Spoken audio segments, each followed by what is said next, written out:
What's up everyone? Kumusta po kayong lahat? And once again guys, welcome back to my YouTube channel and welcome back sa ating DIY video for today. At sana magugustuhan nyo po ang ating bagong design for today. At napakasimple lang na ating gagawin ngayon guys. Ayan.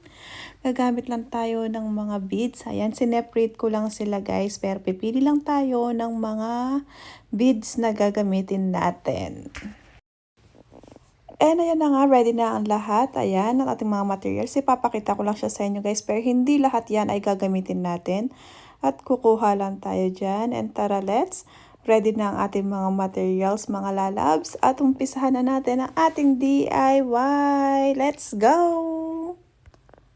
At ayan na nga mga lalabs, no, diba? Ayan, mga pink lahat ang mga kulay niyan. At pipili lang tayo ng ating beads na gagamitin dyan. Pero hindi lahat yan ay gagamitin natin kasi wala akong time para gumawa ng maraming beads. At ayan na nga, hello ulit. Ayan ang aking kamay. Umpisahan na natin yan. At ang nakuha kong kulay dyan guys is pink yan mga lalabs. At yan. Kukuha lang tayo dyan ng ating head pin. Kunyari, may chain tayo dyan, pero hindi pa natin gagamitin dyan. Sa next na natin gamitin, guys. And ayan na nga, ipapakita ko lang sa inyo mga lalabs ang aking mga chain. And syempre, nandyan ang ating head pin. At gagamit tayo ng ring dyan at extended na chain. Syempre, di matatapos ang ating bracelet kung wala tayong mga nylon na gagamitin at cord.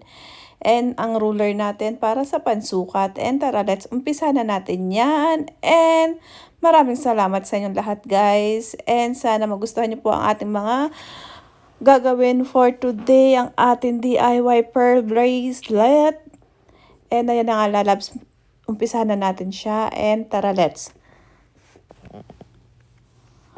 ayan na nga mga lalabs, i-separate na natin ang ating mga pearl na gagamitin. Ang pearl na yan na gagamitin natin, yan ang magiging design natin sa ating beads na gagamitin mga lalabs. Ayan, lagyan natin sila ng head pin para makabit natin sila sa ating bracelet mamaya.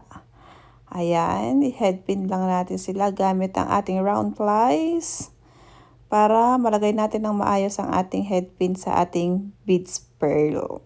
And ayan.